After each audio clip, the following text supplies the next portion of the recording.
भूर्भुवः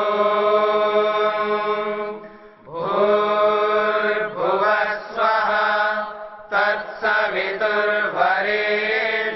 भर्गो देवस्य धीमहि धियो यो नः प्रचोदयात्।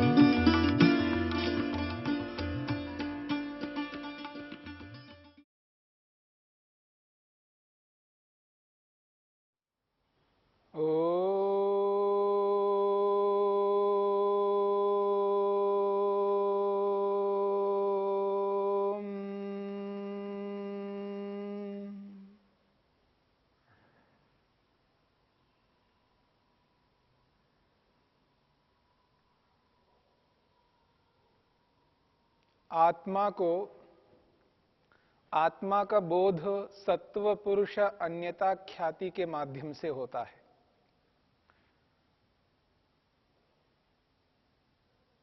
आत्मा मन के स्वभावों को अनुभव करता हुआ मन की तामसिकता के माध्यम से जो मूढ़ अवस्था मन में उत्पन्न होती है, राजसिकता के कारण से मन में जो क्षिप्त और विक्षिप्त अवस्था की प्राप्ति होती है, मूढ़ अवस्था को, क्षिप्त और विक्षिप्त अवस्था को, इन तीनों अवस्थाओं को अपने नियंत्रण के माध्यम से आत्मा उन तीनों अवस्थाओं को नियंत्रण के माध्यम से समुचित रूप में व्यवहार काल में प्रयोग करता है। जब तक व्यवहार काल का अर्थ होता है संसार में अन्यों के साथ में परस्पर जो उसका व्यवहार होता है, उस व्यवहार को यहां पर व्यवहार काल कहा जा रहा है। सांसारिक दशा में, सांसारिक स्थिति में जब योग साधक, अध्यात्म मार्ग में चलने वाला व्यक्ति दूसरों के साथ जो भी व्यवहार करता है, वो व्यवहार नियंत्रित रूप से करता है। स्वयं के साथ करता हो या अन्यों के साथ करता हो, उसका व्यवहार नियंत्रित होता है। और वो जो नियंत्रित व्यवहार है वो तीनों अवस्थाओं के बीच में है। तामसिक अवस्था को मन में उभारता हुआ मूढ़ बनता है, राजसिक अवस्था को मन में उभारता हुआ क्षिप्त और विक्षिप्त बनता है व्यवहार काल में। मूढ़ बन करके समुचित रूप में निद्रा लेता है और क्षिप्त और विक्षिप्त अवस्था को नियंत्रित में रखते हुए सांसारिक समस्त व्यवहारों को उचित रूप में करता है। यह है व्यवहार काल। परंतु उस व्यवहार काल के बीच में दो समय ऐसे आते हैं, उन समयों में इन समस्त व्यवहारों को बंद करना होता है। यानी राजसिक अवस्था को, तामसिक अवस्था को सर्वथा बंद करना पड़ेगा। केवल सात्विक अवस्था को उभारना होगा। और उस सात्विक अवस्था में जो एकाग्रता को मन में लाता है, उस एकाग्रता को मन में लाने के लिए व्यवहार जो सबके साथ करता है वो सब बंद करके करता है। यानी जिसको हम ध्यान का काल मानते हैं, उपासना का काल मानते हैं, संध्या का काल मानते हैं। उस संध्या के काल में योग साधक अपने आप को स्थिर करने का प्रयत्न करता है। सब ओर से अपने आप को निश्चित शांत करना वो चाहता है। इधर उधर आना जाना जो क्रियाएं हैं, शारीरिक क्रिया है, उन क्रियाओं को तो नहीं करता है, परंतु शारीरिक जो बैठे बैठे भी बहुत सारी क्रियाओं को हम करते हैं, उन क्रियाओं को भी, बाह्य क्रियाओं को सर्वथा रोक देता है।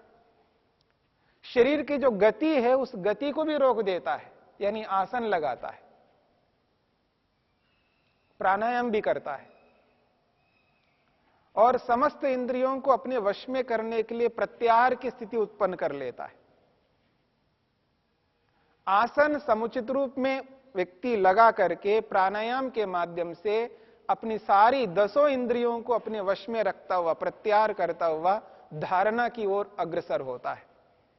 अब वो उस मन का जो एकाग्र स्थिति है, मन की जो एकाग्र अवस्था है, उसको एकाग्र अवस्था के रूप में तब उसका कार्य आता है, उपासना के काल में, ध्यान के काल में, संध्या के काल में, तब ही एकाग्र अवस्था काम आती है। और वो एकाग्र अवस्था उसी के लिए है। यह भी समझने का प्रयत्न करना, जो मन की एकाग्र अवस्था है वो ध्यान काल के लिए, संध्या के काल के लिए, उपासना काल के लिए। व्यवहार काल में तो विक्षिप्त अवस्था का प्रयोग होता है, या क्षिप्त अवस्था का प्रयोग होता है, या मूढ़ अवस्था का प्रयोग होता है। समुचित रूप में जो एकाग्र अवस्था का प्रयोग होता है वो केवल ध्यान के काल में होता है, क्योंकि ध्यान के काल में और कोई व्यवहार न करता हुआ केवल मात्र एकाग्र होता है किसी एक वस्तु में। तब जाकर के उस एकाग्र अवस्था का प्रयोग समुचित रूप में करता हुआ धारणा, ध्यान और समाधि की ओर अग्रसर होता है। तब उसको जो सत्व पुरुष अन्यता ख्याति की जो प्राप्ति होती है, उस प्राप्ति में, उस विवेक में उसको यह एहसास होता है कि मन तो परिणामी है और मैं अपरिणामी हूं। मुझ में बदलाव नहीं होते हैं, मन में ही बदलाव होते हैं। तब वो जो तत्वबोध जिसको आप कहते हैं, तत्व का, वस्तु का जो यथार्थ बोध है, तब व्यक्ति को, आत्मा को होता है परिणामी मन है, बदलने वाला मन है, मैं अपरिणामी हूं, न बदलने वाला हूं। मन तो जिस किसी के साथ घुल मिल सकता है, पर मैं घुल मिलने वाला नहीं हूं, मैं अप्रतिसंक्रमा हूं। और इसके साथ साथ वो ये भी अनुभव करता है कि मैं कुछ स्वयं नहीं करने वाला हूं, मैं तो दूसरों के साथ, दूसरों से करवाता रहता हूं, सभी साधनों से मैं व्यवहार करवाता हूं, स्वतः स्वयं नहीं करता हूं। इसलिए महर्षि कपिल ने एक बहुत अच्छी बात कही है, अहंकारा कर्ता, जो वास्तव में करता है, करने वाला है, वो अंतःकरण है। जो सीधा सीधा करने वाले हैं वो अंतःकरण के जितने भी साधन हैं वो है। आत्मा तो उनसे कराता है। गाड़ी ले जाती है तो मैं जाता हूं, गाड़ी ले जाती है, जिधर गाड़ी ले जाती है उधर मैं जाता हूं। प्रेरणा करने वाला आत्मा है, प्रेरित तो करेगा, पर करने वाली गाड़ी है। जैसे बाहर हम गाड़ी जो चल रही है, गाड़ी जो जा रही है, वो जो करना है, जो क्रिया है, वो गाड़ी कर रही है, मैं तो बैठा हुआ हूं। जैसे बाहर गाड़ी के साथ, चालक के साथ हम जोड़ करके देखते हैं, उसी प्रकार से अपने अंदर भी जो आत्मा है वो इसी प्रकार कार्य करता रहता है। इसलिए उसको कहा दर्शित विषय, विषय उसको दिखाए जाते हैं, स्वयं नहीं देख रहा, उसको दिखाने पर देखता है, इसलिए उसको दर्शित विषय कहा। इसकी जो अनुभूति है उस एकाग्र अवस्था में आत्मा करता है। और इसके साथ साथ हमने ये विचार किया था, शुद्ध है आत्मा, पवित्र है, निर्मल है। और जब आत्मा की शुद्धता का, पवित्रता का बोध होता है व्यक्ति को, तो बहुत सारे दुखों से वो पृथक हो जाता है, अलग हो जाता है, अपने आप को शुद्ध अनुभव करता है।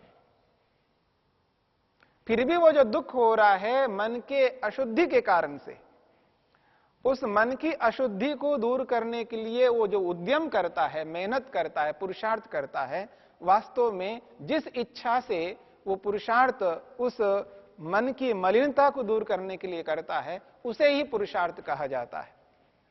वैसे तो सांसारिक दशा में हम लोग बहुत सारा पुरुषार्थ करते जाते हैं, और उस पुरुषार्थ का परिणाम जो मिलता है वो अतृप्ति को देने वाला होता है, असंतोष को देने वाला होता है, अशांति को देने वाला होता है।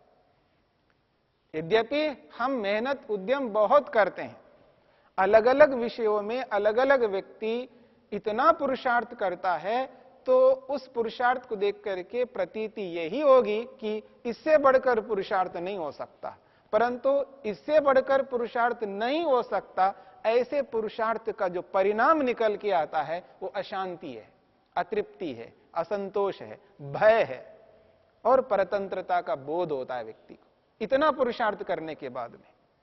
और उस पुरुषार्थ का जो परिणाम है, उस परिणाम को सूक्ष्मता से जब अध्ययन करता है व्यक्ति, तब उसको लगता है इतना मेहनत उद्यम करने के बाद भी परिणाम ये निकलता है, तब व्यक्ति सजग होता है, जागरूक होता है और इस एकाग्र अवस्था में स्वयं के साथ अपने आप को जोड़ता है और स्वयं के लिए जब मेहनत उद्यम करता है, उस उद्यम का परिणाम यह निकल के आता है, मैं अनंत हूं।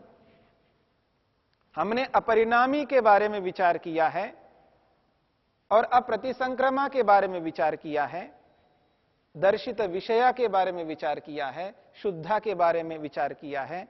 अब आत्मा का जो स्वरूप है वो अनंत स्वरूप के बारे में विचार कर रहे हैं। आत्मा अनंत है। जैसे हम ईश्वर के बारे में सुनते हैं, ईश्वर अनंत है, ईश्वर का कोई अंत नहीं है, ईश्वर तो असीम है। पर यहां आत्मा के लिए भी कहा जा रहा है आत्मा अनंत है। देखिए, इसमें हतप्रभ होने की बात नहीं है, कंफ्यूज होने की बात नहीं है। यहां पर हमें यह समझना है, अनंत जो शब्द है, इस शब्द का प्रयोग दो अर्थों में होता है। एक स्थान की दृष्टि से होता है। परमात्मा को जब अनंत शब्द से संबोधित किया जाता है, वहां जो दृष्टि होती है हमारी, हमारा जो ज्ञान होता है, हमारा मन का जो केंद्रीकरण होता है, स्थान की दृष्टि से होता है। जब हम परमात्मा को अनंत के रूप में देखते हैं, स्थान की दृष्टि से देखते हैं, हमारी दृष्टि काल की दृष्टि नहीं होती है। समय की दृष्टि से हम परमात्मा को देख नहीं पाते हैं। यदि समय की दृष्टि से हम परमात्मा को देख लेते, यहां भ्रांति नहीं होती आत्मा के संदर्भ में। जब आत्मा को भी अनंत बोला जाएगा तो हमारी दृष्टि समय पर जाएगी, तो हमें कोई आपत्ति नहीं होगी। क्योंकि जब हम ईश्वर के साथ अनंत शब्द का प्रयोग करते हैं तो हम स्थान की दृष्टि से ही प्रयोग करते हैं। जब वही अर्थ हमारे मन में बैठा हुआ है, उसका संस्कार जमा हुआ है मन के अंदर, जब उसी अनंत शब्द का प्रयोग जब हम आत्मा के साथ करते हैं तो हमें स्वीकार्य नहीं हो पाता है। हम ये मान लेते हैं कैसे ही आत्मा अनंत हो सकता, अनंत तो परमात्मा है। क्योंकि हम आत्मा के साथ उसी स्थान को जोड़ देते हैं। पर यहां स्थान को नहीं जोड़ना। स्थान को इसलिए नहीं जोड़ना, आत्मा को एकदेशी माना है। आत्मा सर्वदेशी नहीं है, आत्मा एकदेशी है। और एकदेशी आत्मा को अनंत जब कहा जा रहा है, तो हम देश को, स्थान को कैसे आत्मा के साथ जोड़ करके देखेंगे? अनंत शब्द को स्थान के साथ जोड़ के आत्मा के साथ कैसे हम जोड़ सकते हैं? इसलिए यहां स्थान को नहीं देखना है, यहां समय को देखना है, काल को देखना है, तो कोई भ्रांति नहीं होगी, हम हतप्रभ नहीं होंगे, कंफ्यूज नहीं होंगे। स्थान की दृष्टि से तो परमात्मा अनंत है, उसकी कोई सीमा नहीं है, क्योंकि वो सर्वव्यापक है, सर्वदेशी है, सभी स्थानों पर रहने वाला है। ऐसा कोई स्थान ही नहीं है जहां परमात्मा ना हो। सर्वदेशी होने के नाते परमात्मा अनंत है। परंतु समय की दृष्टि से हम देखें तो परमात्मा समय की दृष्टि से भी अनंत है, काल की दृष्टि से। काल परमात्मा को समाप्त नहीं कर सकता।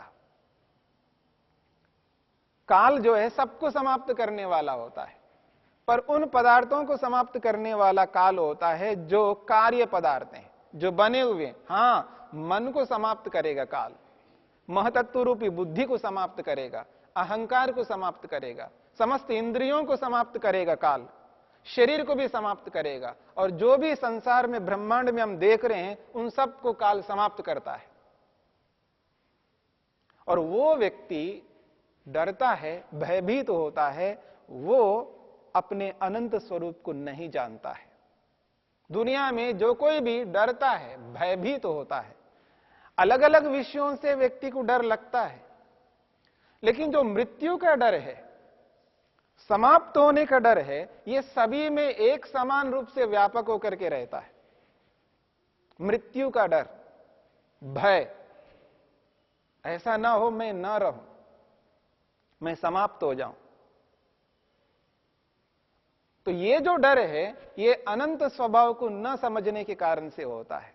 जब व्यक्ति एकाग्र अवस्था में आत्मस्वरूप को एहसास कर लेता है, मैं अनंत हूं, न अंता अनंतः, अंतः इति समाप्ति। अंत का अर्थ है समाप्त होना, नष्ट होना, विनाश को प्राप्त होना। और न अंत अनंत, जो विनाश को प्राप्त नहीं होता, जो समाप्त नहीं होता है, समय की दृष्टि से, काल की दृष्टि से कभी नष्ट नहीं होता है, वो सदा रहता है।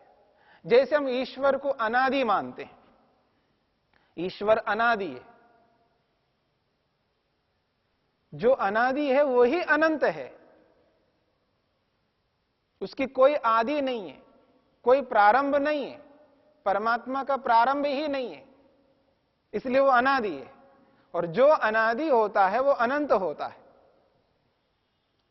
ऐसे ही आत्मा कहीं से उत्पन्न हुआ नहीं है, इसलिए आत्मा अनादि है, अनादि है इसलिए अनंत है। इस बात को हमें समझना है। जब यह बात समझ में आ जाएगी तो निश्चित रूप से आत्मा के बारे में व्यक्ति को बोध हो जाता है कि मैं नष्ट होने वाला नहीं हूं, मैं सदा रहने वाला हूं। तो उसको डर किस बात का? वो डर ही नहीं सकता, भय नहीं होता है। मृत्यु का डर अनंत समझने वाले को कभी नहीं हो सकता। जो भी मृत्यु से डरता है, समझ लेना वो अपने अनंत स्वरूप को नहीं पहचानता है।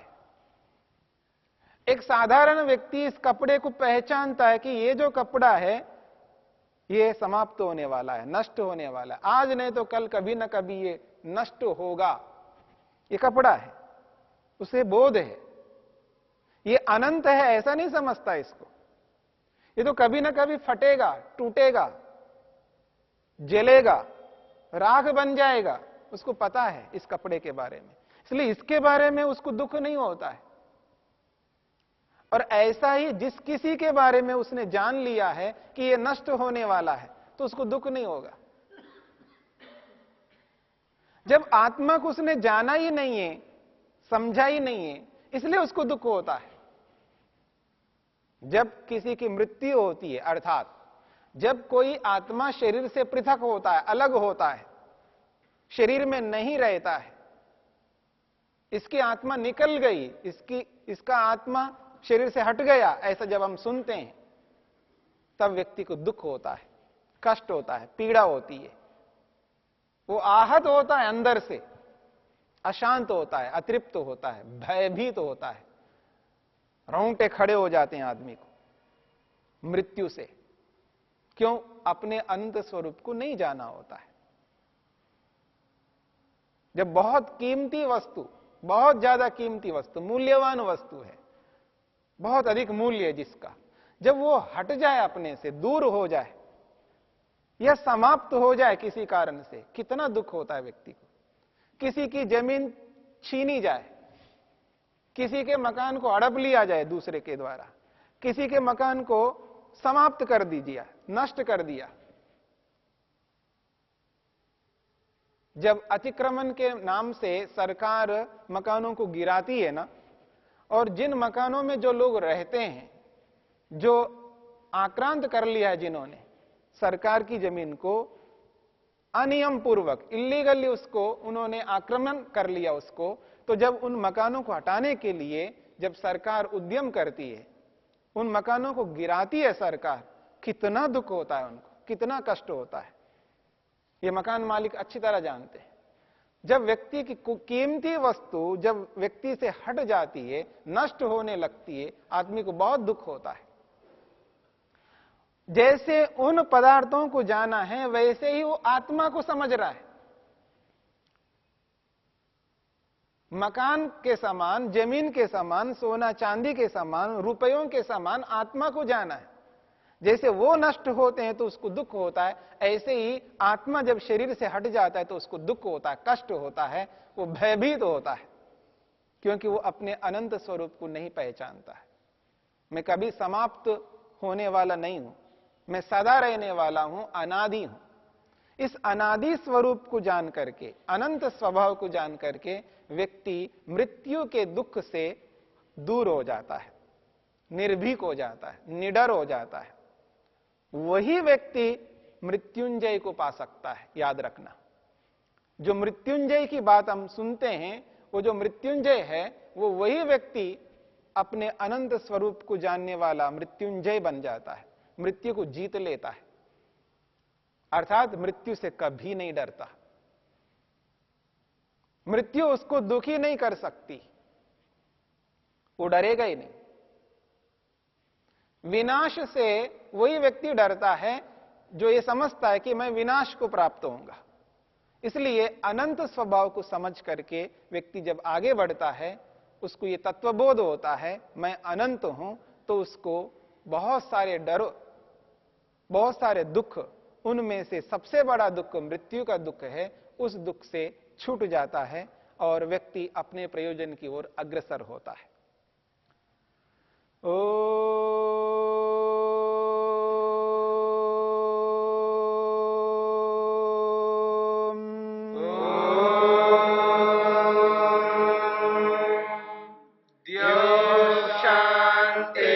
शांतिरंतरिक्षं शांतिर्पृथिवी शांतिरापः शांतिरोषधयः शांतिः वनस्पतयः शांतिर्विश्वे देवा शांतिर्ब्रह्म शांति सर्वं शांति शांतिरेव शांति क्षमा शांतिरेधि।